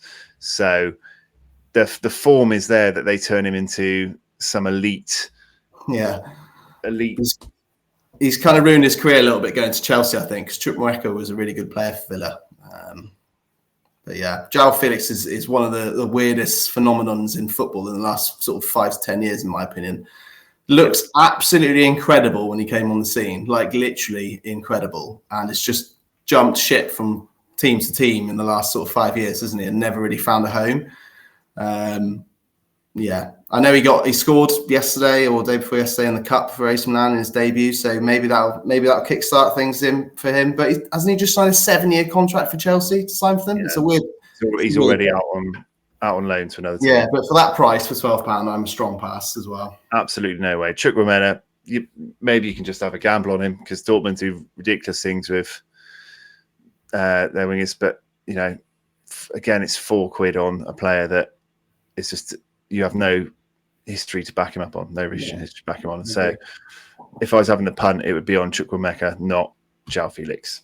I agreed. So 2 more players that I just thought I'd mention very briefly before going on to MLS, which is I always moan about players joining Saudi. I had Galeno join Saudi this January, which is very annoying. But yeah, 2 players have left Saudi and gone to covered leagues. It's the joy to behold. It doesn't happen. One of them is Talisca, which unfortunately I'm going to prefix with. He hasn't actually got any cards on Sorare, so apologies for that. But hopefully he will do. So he's left Al Nassr and gone to Fenerbahce, and I think he's a really good player, Talisca. I've seen him play on TV a couple of times, and he's a good player. So hopefully Fenerbahce will get some cards produced for him this season. I think you can still see his SO5 scores potentially. Should be pretty strong, I'd imagine, for Al Nassr. But yeah, that's someone that's gone. And then obviously the big one is Neymar. He's gone back to Santos. Everyone's seen it happen. Will his knees hold out? Will his ankles hold out? Unsure. But yeah, back to his home. He was crying on his ceremony when he was getting announced to the stadium. I feel like I haven't seen him play football in a long time now. Yeah, will he smash Brazilian league to pieces? We all know his scores. I mean, this is what I mean. Like, could he be? What's his price up there at the moment for 71 quid for a classic rare, 23 quid for a classic. I mean, that's tough to take a punt on that, isn't it? If it was like 10 quid, 5-10 quid, maybe you'd take a punt. But yeah, scores wise. If you play contender now, isn't it? Brazil contender, 33-year-old Neymar. Maybe he becomes like contender Messi. Maybe. It might be fun. I'd be tempted to do a fun punt like that for the cards. It kind of feels like the first time he was in Brazil, like he was that player everyone wants to just fucking wipe out all the time. Yeah. And I feel like now he's gone back as kind of like an artifact that all Brazilian people love. I feel like he might get less like bad tackles, and maybe he'll last a bit longer over there and not get injured. But we'll see. Watch the space. I certainly won't. Smash for me. Smash for Neymar. Smash or pass. Smash. Oh, smash. Go for it. Why not? I like it. Why not? Okay, so do we want to just talk about some MLS transfers very quickly? Yeah. There's been a few. So first of all, we're going to go for Zaha. He's gone from Galatasaray. I think he was on loan at Lyon and not playing football. But yeah, he's gone to Charlotte on loan for the season, I'd imagine. Yeah, I've luckily I owned 2 of his cards, 2 of his Leon cards, which I bought for the neon Christmas thing to try and win some cards because I just knew Zaha was, so I just bought him, and then he moved immediately, so I got very lucky there. But yeah, I'm of the opinion that he's going to absolutely tear the MLS apart. Personally, what do you think? I think he's washed, and he's not going to be that great. Okay. Well, we'll see. I mean, I don't know what his injury record's been the last couple of years. He's been away from the Premier League, but yeah. Maybe I'm being a bit dramatic. I don't think he'll be terrible. I just don't think he's going to be godlike that some people seem to be talking him up. And also, Charlotte aren't one of the better teams, are they? I mean, they're a decent team, but they've got a decent forward in Ajamang. So maybe they link up well. Yeah. But his recent record doesn't fill me with a lot of confidence. He's not coming from a high point into the team, but he's obviously a good level for MLS, and I think he probably will do all right. I think some of the hyperbole is a bit too heavy, but he's not like a mad price. Let's see what his new in-season MLS cards are. Yeah, I think that could be pretty hefty, which is what I'd be basing it on, and like a hefty price. Probably a no for me. I think he'll do well. I think he'll have some really good games, but overall, I don't think he'll be worth the price. I'll go for smash. And then next one that's sort of ex-Premier League now is Almiron's gone back to Atlanta from Newcastle. It's a difficult one. He had some really good spells of games, didn't he, for Newcastle, where he'd score some really good goals, but never seemed to really do it on a consistent basis. Maybe I'm being harsh, I don't know, but certainly did very well in the MLS before coming to Newcastle, didn't he? He was at Atlanta before, right? Before he went to Newcastle. He's just gone back there. Him and Joseph Martinez tore it up. That's right, yeah. So obviously looking at his scores that aren't going to be great for Newcastle for the last sort of 18 months, 2 years. But Yeah, he's another player I could see doing really well back in the MLS. Personally, Atlanta obviously historically have been one of the better teams. I think in the last sort of five years we've been following the MLS. Yeah, he's a smash for me. What was his price? I didn't actually see his price up there. 15 quid for floor price for an in-season card. £5 for a classic. Yeah, that's quite a big dip. You could maybe get a classic one there and try and do some classic comps with it. But I mean, I'd rather have the Zaha and £6 change than Almiron. I think going back on my previous slating of Zaha, yeah, I think Almiron will be pretty good. Yeah, I think he'll be good. He's worth a lot on his in-season cards when they come out next week. Going to be mad. Yeah, I think he could do well if he rolls it back a bit. But yeah, hasn't had much football recently again, isn't it? So with like Almiron and Zaha, it's like how quickly can they click back into top gear? Yeah. But yeah, I think he's definitely got the talent. He was on fire for Newcastle a couple of seasons ago, wasn't he? I agree. Yeah, I don't know why, but I think I'd rather have Almiron over Zaha. Wow. Okay. All right. I like it. Okay. So next one is a bit of a rogue one. I think the record transfer into the MLS so far this season, which is Lath. Yeah. I don't know how else you say it. Obviously, you probably know a bit more about him than me. Obviously, doesn't have Sorare cards yet. But yeah, has been at Middlesbrough, been doing pretty well by all accounts. But yeah, he's joined Atlanta as well for 21 mil, which seems a lot of money. Well, you might bring this one up. This is why I was a bit more confident on Almiron. You know that he's got a top level striker ahead of him to finish the chances off, like he had with Joseph Martinez back in the day. A lot of money. Yeah, I think he's very good. His AA game's not very good from a Sorare perspective. You know, if he costs a bundle when he comes out, I'd be a little worried. He's never really shown much of an AA game, but I think he'll score goals. Yeah. He looks like he was a decent championship striker, which should, be enough to be a decent MLS striker. He's got a good eye for goal. I think he'll get decisives. I'm just not sure his AA game's quite there, but he might not need it. He might score enough goals. With Almiron feeding him the ball, I think he'll get plenty of chances. So yeah, I like that little double up, but it would be an expensive double up. I think we don't have any. Yeah, we don't have any figures yet on him, but yeah, I think he's going to be pretty dear. But yeah, you think he'll be a smash, then, do you? You're going for smash? Yeah. I think it'd be really expensive.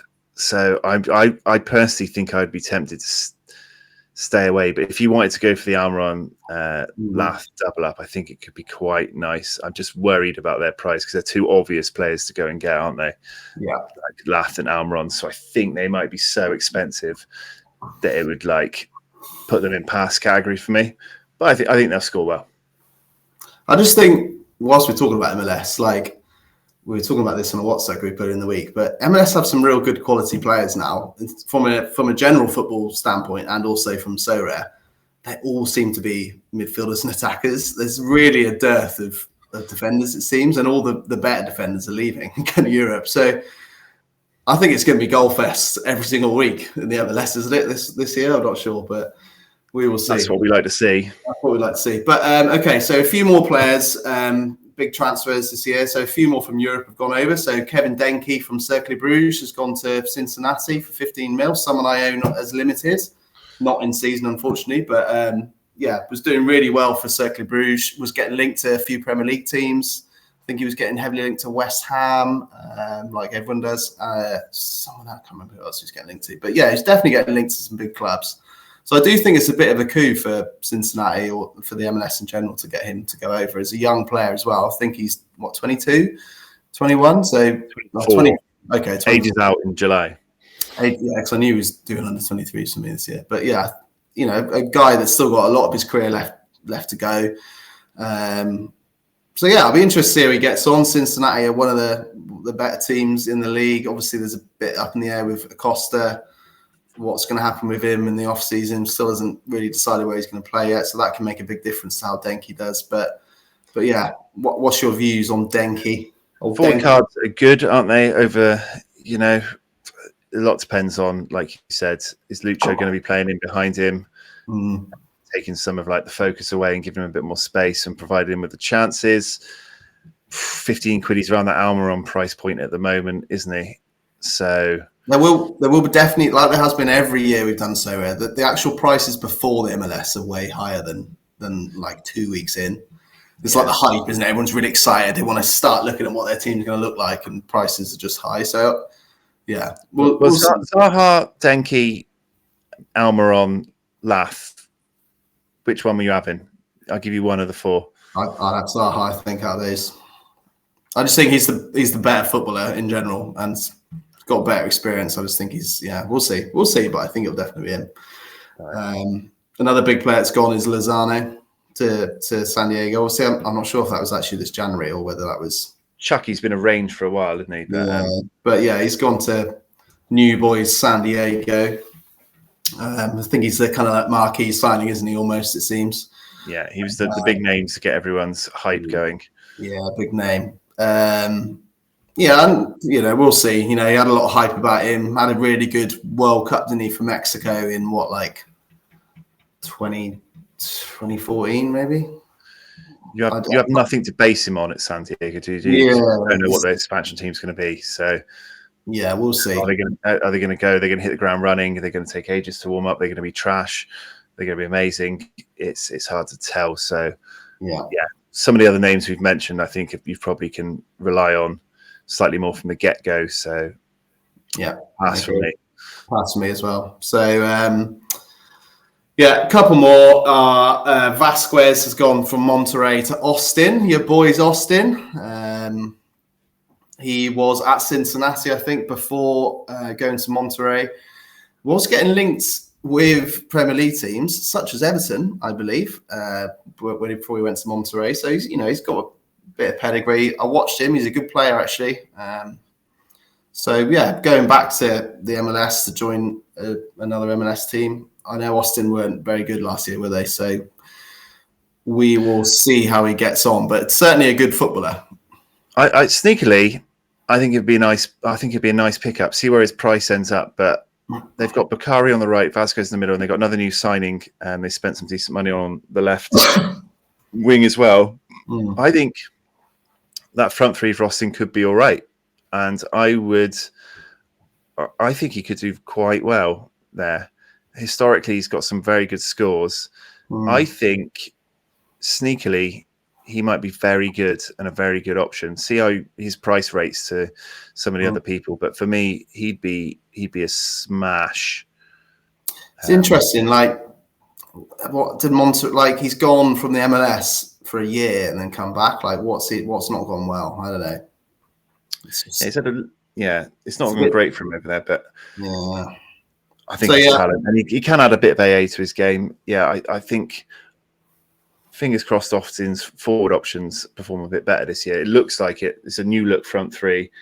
So, yeah, I'd be confident in him. It'd be a smash from me, presuming that he's slightly less than some of the other big names cost-wise we've said so far. There's been lots of other transfers going on. I just want to end, final one, which is Cucho. He's left Crew. Oh, he's gone to Betis on deadline day, 13 mil. Oh, that's gutting. My boys, I even bought another one of him over the off season. So I was like, oh yes, can't wait to have him again. Look at those scores. So good. One thing I would say about Cucho is I don't think his scores will be anywhere near as good as in Betis because it's a much tougher league. But he's a really good footballer. I always thought he looked really good at Watford when they got relegated that season. He was one of their stand-up players, I thought, but. So, I don't think he's going to go to Real Betis and stink the joint out by any stretch of imagination, but he just won't be the same Cucho, MLS Cucho, will he? Let's be honest. No, his prices reflects that. So you're paying a lot less for it now. So maybe take a punt. Maybe he might do well. If Serie A is your thing, Champions your thing, he's still a very good player. He's not become crap by moving over there, but like the standards up, he's playing Madrid and Barcelona and Atletico Madrid, etc. now, but his price reflects that. I sneakily kind of hope he'll do all right over there, and at a lower price point, I think he might do well. I might back him to be a success and say at the lower price, I think it might be a sneaky smash occasionally. I'll go for a pass, but I own 2 of him, so I hope he's a smash. But there we go. I mean, there's a lot of transfer. I could have named about 50 more, but yeah, I think probably want to move on, I'd imagine, don't you? I just want to show one of my MLS boys has gone. Druisi, gone over to River Plate, 195 for his in-season, 15 quid for the rare. Yeah, the apple of the Austin eye has gone. 23 AA in his debut in 64 minutes. It's pretty good. Could turn out to be all right over in River Plate. I mean, go back to the season he had before last. Wasn't he MVP candidate, wasn't he? Yeah, he was incredible. Yeah, really good scorer previously. River Plate, obviously one of the better teams, if not the best in Argentina. I mean, my Argentinian football knowledge isn't great, but I certainly know they're a good team. So if he can nail down the starting spot there, maybe that's great value for a couple of quid. Yeah, I mean, it's a good team, isn't it? It's a good team. Historically a good player that's just been a bit grumpy recently. Started well. I'm going to throw in a late smash on Druisi. Smash on Druisi. And then just one, I just wanted to throw one sub story in there. Mika Birith. I won his in-season card for coming quite high up in under 23s, and we unveiled him on the show. Yeah. And I sold him because he was going to Monaco. And yeah, he's started really well, hasn't he? Did he get a hat trick in his first game? Well, not his first game, but game. But scored 4 already. The only 2 games he hasn't played are the ones that he's not registered for because he can't play Champions League. So 2 games and he's averaging 85. Under 23 for a bit longer. Yeah, lovely colour. Looks like he's going to do all right over in Monaco as well. So, all right, yeah, we'll stop transfers there. Let's just ended on a little salty note. We've gone real long, but we do have 2 more quick segments that we will just fire through. We can't leave the show without doing them. It's the rules. Let's throw up the single best part of any podcast.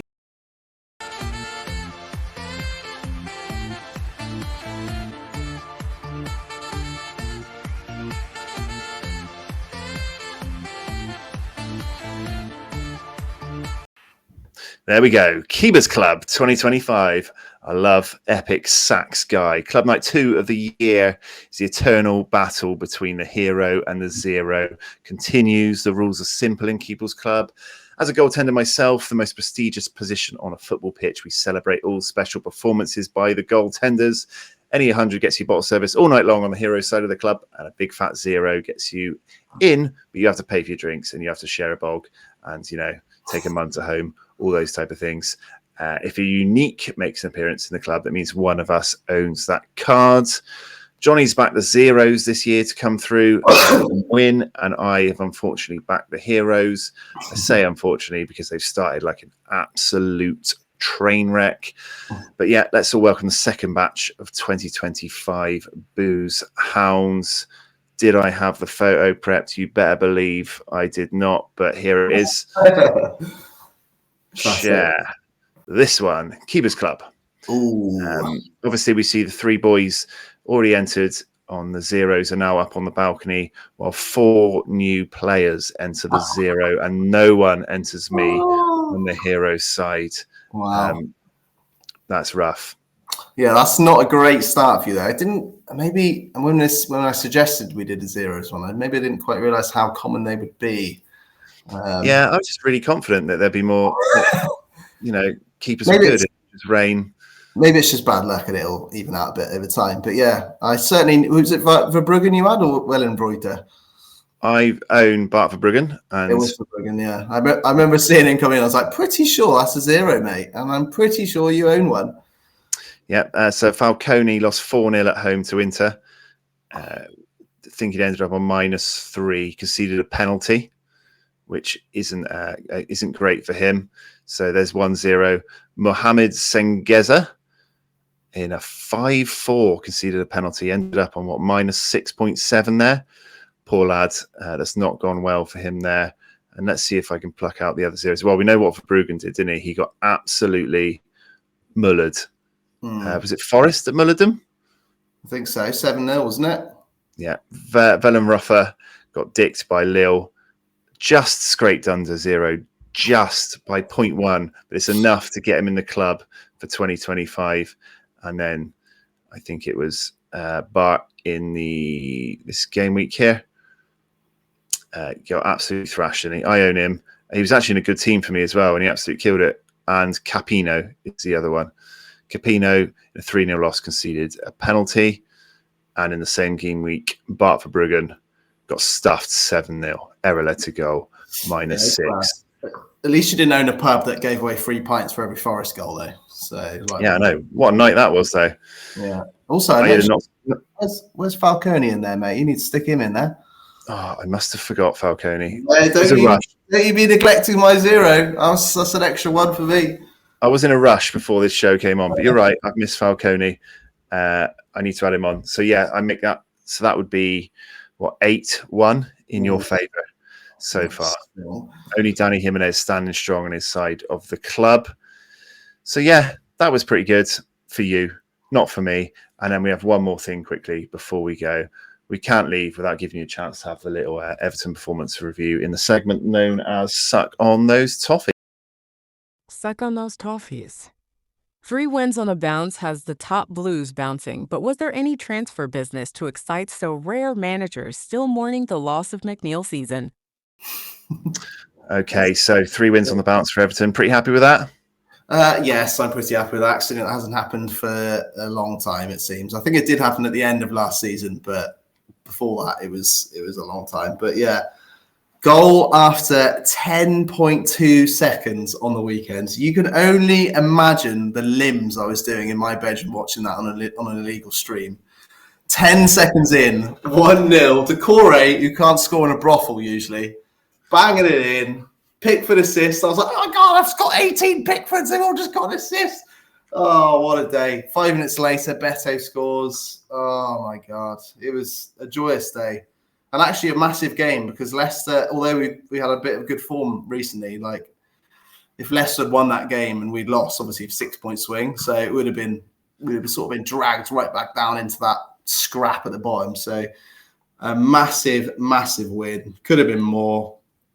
Unfortunately, the Everton stacks didn't do as well as I'd hoped, just purely because I captained Idrissa Gueye across the board and he was like one of the lowest scorers, annoyingly. But yeah, the Everton stack.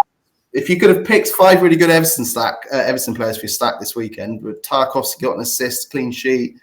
You had Garner came back and did an incredible man of the match performance, got an assist, played literally covered every inch of that pitch like he'd been playing football for like a year straight and not just come back from 3 months off. But yeah, Iliman Ndiaye scoring late on, which was good for a lot of my stacks, getting promoted in a few boxes. Beto scoring goals. Yeah. It was a great day. Yeah, unfortunately for me, I had Jacob Ryan, Branthwaite, Mikalenko, Gay lined up.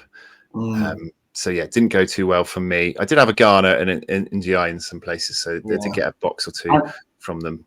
And also, I drew you in rivals, didn't I? For the second time.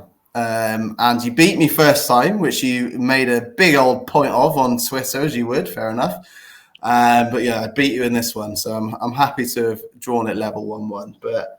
But yeah, it's good to be an Everton fan right now, which from one of the most positive toffees you can. It's sort of what I've been lying to myself about for the last 3 years. It's been awful. Let's be honest with you. But yeah, things are looking up. New manager, stadium. We got our first under 18s test event in the new stadium next week, which is going to be good. New owners. Just got to stay in the league this year. A couple more wins. I think we're away from it a bit now, but yeah. Transfer wise, we got Alcaraz in last minute from Flamengo, who was, if there's any Southampton fans watching will know him, he was at Southampton for a bit. Came in halfway through their season when they got relegated, and I think was one of their brightest sparks. Went to Juventus on loan for a year, and then I think got sold to Flamengo this season and was doing well for him. And then we've got him on loan, but I think it's, by the sounds of the rumour mill, we've basically figured out some way of getting around PSR by loaning him, but we are going to buy him. So yeah, under 23. He's a good, skillful player. He's got he's got a temper about him as well. He's got multiple red cards in his career, but yeah, I think it'll be a good little signing for us and a bit of creativity up top, which we are craving a little bit. The only other exit we had was Harrison Armstrong, who is a young lad who's gone to Derby on loan and signed a new deal for us. But Derby, I think, a championship, so he's going to get a little bit of utility for people if they wanted some. But yeah, a pretty chilled January for us. I think those 3 wins kind of negated our original desperation we had for a few players. Do you think he actually plays much? Unsure. I mean, I think he's kind of to back up those front 3, like the behind the striker roles, because we haven't really got a lot of backup there with Dwight McNeil having his operation the other day. I think he's going to miss. Maybe he'll come back for last month of the season, McNeil, which is a bit sad. But yeah, he'll back up to Corey and maybe he'll take Lindstrom's place, because Lindstrom has done well, but hasn't exactly setting the house on fire. So we will see. Nice little under 23 option then if he comes through. Classic limited, price is pretty cheap if you want to take a punt. But yeah, he'll probably have an Everton card release, and I'll probably buy it because I'm Satanist and I just keep stacking them up and being disappointed. Yeah, all right. That was the Suck on Those Toffees Everton performance review. So that is the last thing we've got to go through today. We only missed out the what's that thing called when you train your cards and then they get a percentage on training? No, what's the percentage? Level, yeah, levels of cards. Obviously, the J League and K League cards have been announced to be brought up next week. So apologies to any fans, we haven't talked about that. But yeah, exciting stuff coming in. If you like J League and K League, happy days. If you like different percentage levels on your cards, then happy days as well. But we've run out of time, so we'll leave it there. All that I've got left to say is thanks for joining. If you're still watching it, praise up to you, you miracle people. What are you doing with your life? But we love you. Made a decisive with you with this game week. Please like and subscribe on All That Vibe on the way out to help us keep the bills on at STC, and we'll be forever grateful. We'll be back with you with more shenanigans soon. We've talked for a long time. I'm starting to forget how to speak and formulate sentences. So for now, from me, it's a Viva la Thursday Club. And from him, it's a... Up the Toffees. The Moisies. Go outside.